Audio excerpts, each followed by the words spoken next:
Salam al-Masih Azzoula Flaoun. Bonjour à chacun, chacune. On est encore très heureux d'être avec vous sur le plateau de Makasba.net. C'est une émission que vous suivez fidèlement aujourd'hui en Afrique du Nord, même aux Antilles, en Afrique de l'Ouest, Afrique subsaharienne.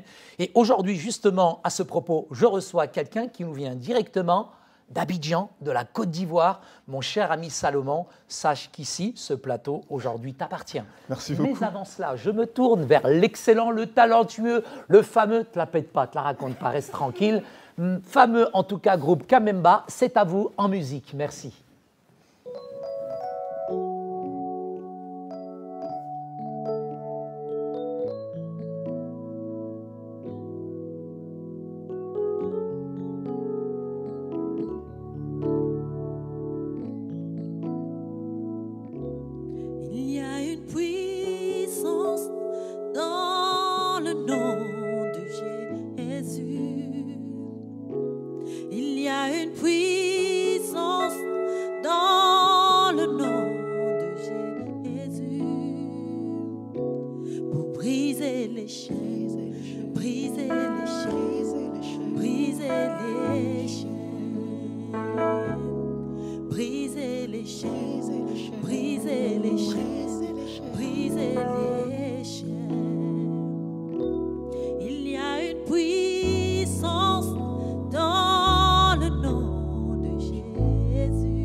Salomon, très heureux de te recevoir. Merci. Tu peux un peu nous expliquer quel a été ton parcours finalement de la Côte d'Ivoire en arrivant dans nos banlieues françaises?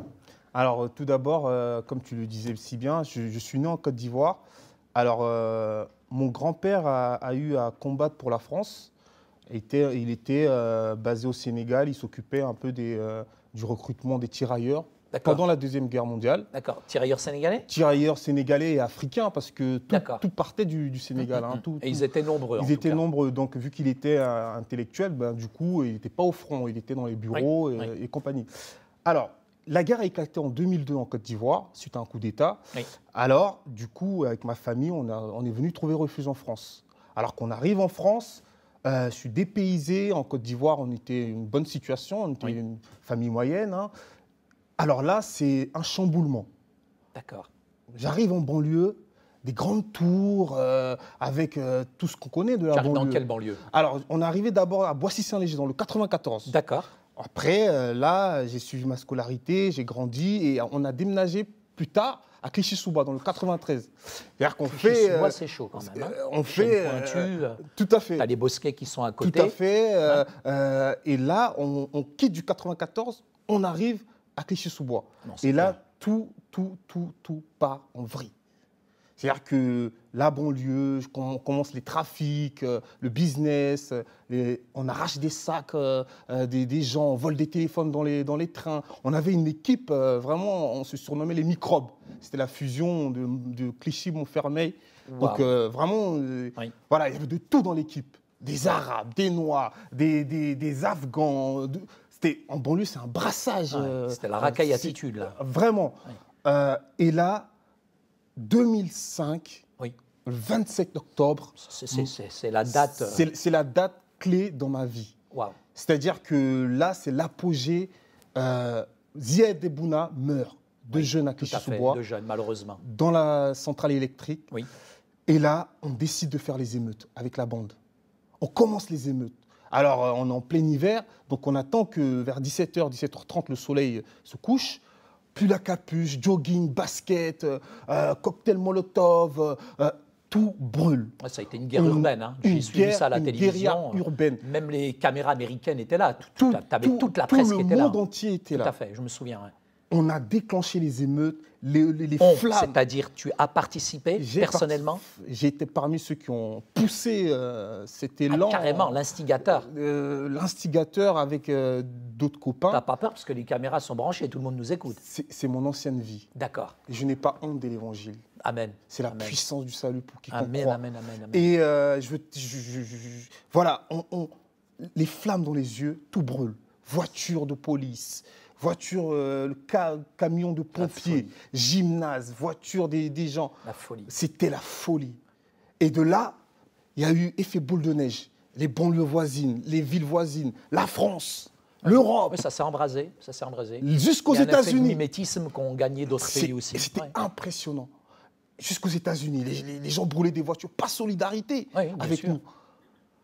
Après cette période, tout retombe. On a fait appel un peu aux têtes dans le show business, Jamel Debbouze, Oumar Sy, Dieudonné à l'époque. C'était venu appeler au calme, un peu. Voilà, tout retombe. Les familles des victimes font des appels, tout se stabilise.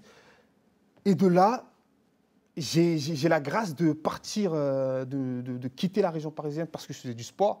Et j'atterris à Rouen, en centre de formation. Et puis après, je n'ai pas pu signer professionnel. Du coup, je reviens en région parisienne. D'accord. Et là, c'est la fameuse période où je me pose des questions sur ma vie. Ouais. Pourquoi je suis là? Pourquoi je fais autant de mal autour de moi? Wow. Pourquoi je deal? Pourquoi j'ai tellement de violence? À Gare du Nord, à la Défense, on nous connaît. Voilà, souvent quand je passe, les gens, réputation. Voilà, ils saluent, quoi. Ils saluent de loin. Oui. Pourquoi tout ça?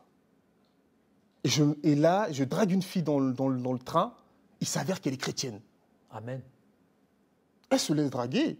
C'est quand même incroyable, ce témoignage. Elle se laisse draguer, aborder. Si elle me passe son numéro. Si j'étais là, j'étais son frère, je t'aurais défoncé, moi. Tu t'imagines? Ah ouais, j'aurais fait une émeute. Tu t'imagines? Et elle m'invite à l'église. Elle ne s'est pas laissée draguer, en fait. Elle t'a invité à l'église. Elle m'a invité à l'église. Ouais. Et j'arrive, le pasteur, il prêche. Voilà, t'es dans ça comme péché. Tu fais ci, ça. T'as été comme ci, comme ça. Il t'a scanné, quoi. Il m'a scanné. Échographie spirituelle. Échographie spirituelle. C'est impressionnant. Et il fait l'appel au salut. Qui veut accepter Jésus? Et là, je mets de côté mon orgueil. Cette carapace. Toi, le balèze, toi, le... Et j'étais dans l'église, tu fonds, là. J'ai une grande coupe de cheveux, une crête blonde. Sérieux? Avec des dessins autour.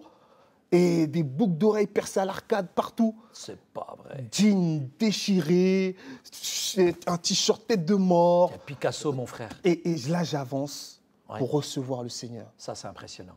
Et là, Dieu me visite par son amour, parce que c'est un père. Amen. Waouh. En fait, tous ces jeunes qui sont en banlieue, ils manquent d'amour. Ils ont besoin d'amour. C'est important. L'amour du Père. L'amour du Père. Et c'est pour ça que la plupart des gens qu'on retrouve, ces jeunes de cité dans les prisons, c'est parce qu'ils manquent d'amour du Père. Et je reçois cet amour comme un fleuve qui descend sur moi. C'est puissant. Et là, je suis foudroyé. Là, je commence à pleurer. Ah là là, le bonhomme qui pleure. Le bonhomme qui pleure. C'est impressionnant. Gloire à Dieu. Et là, je suis transformé. Dieu est bon. Et depuis, ma vie a changé. Qu'est-ce qui change? Qu'est-ce qui change? Qu'est-ce qui change? Plus de boîtes de nuit. Plus de wesh. Fini, I like to move it, terminé. Fini. Okay. Et démarche comme ci, comme ça. La racaille, fini. Je marche droit. Dieu a fait de moi un homme intègre. Amen. J'aime Dieu. Et je veux profiter de cette tribune que tu donnes. Elle est à toi. Pour annoncer un message à la jeunesse. Elle est à toi. À ces jeunes de banlieue, à ces jeunes arabes, à ces jeunes noirs, à ces jeunes antillais, à ces jeunes ici de l'immigration, à ces jeunes français de souche, des campagnes qui sont dans le désespoir, qui sont dans toute forme de vice. Jésus-Christ vous aime. Amen. Dieu veut vous sauver. Dieu veut sauver la jeunesse en France. Dieu veut sauver la jeunesse dans le Maghreb. Dieu veut sauver la jeunesse dans le monde. Et je crois qu'une nouvelle génération est en train de se lever. Je crois qu'il y a, dans le clivage spirituel, il y a de plus en plus de jeunes qui sont issus de l'immigration, des Arabes, des Noirs, de toutes les origines, qui se lèvent pour Jésus-Christ. Et je pense que si Dieu a fait ces choses pour moi, toi, il peut le faire pour eux. Il peut faire pour n'importe qui. Et Dieu appelle la jeunesse. Je veux que toi qui m'écoutes, peu importe ta situation, Amen. Dieu t'aime et il veut te sauver. Et Dieu t'appelle. Jeune, Dieu t'appelle. Salomon, impressionnant, ce témoignage bouleversant. Crois-moi, c'est la première invitation, ça ne sera pas la dernière. Je crois que tu as des choses très importantes à communiquer à notre jeunesse qui est en déshérence aujourd'hui dans nos quartiers. Mais on peut être le pire et rencontrer la plus belle des personnes. Amen. Tu nous l'as montré, cette transformation, ce changement. Il n'y a que Yeshua el-Masih, la personne du Christ qui l'a opéré. Amen. Nous allons terminer, bien sûr, toujours en musique avec le groupe Kabemba. Et en tout cas, on est heureux encore de vous entendre.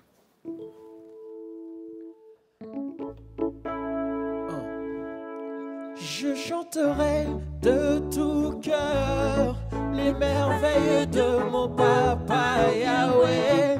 Il m'a ôté des ténèbres, il m'a délivré de tout péché. Je chanterai de tout cœur les merveilles de mon papa Yahweh. Il m'a ôté des ténèbres, il m'a délivré de tout péché. Mon papa est fidèle, il ne m'abandonne jamais. Je n'ai plus rien à craindre, car Yahweh m'a libéré. Je suis dans la joie, je suis dans la joie, une joie immense. Je suis dans l'émotion, car Yahweh m'a libéré. Je suis dans la joie, je suis dans la joie, une joie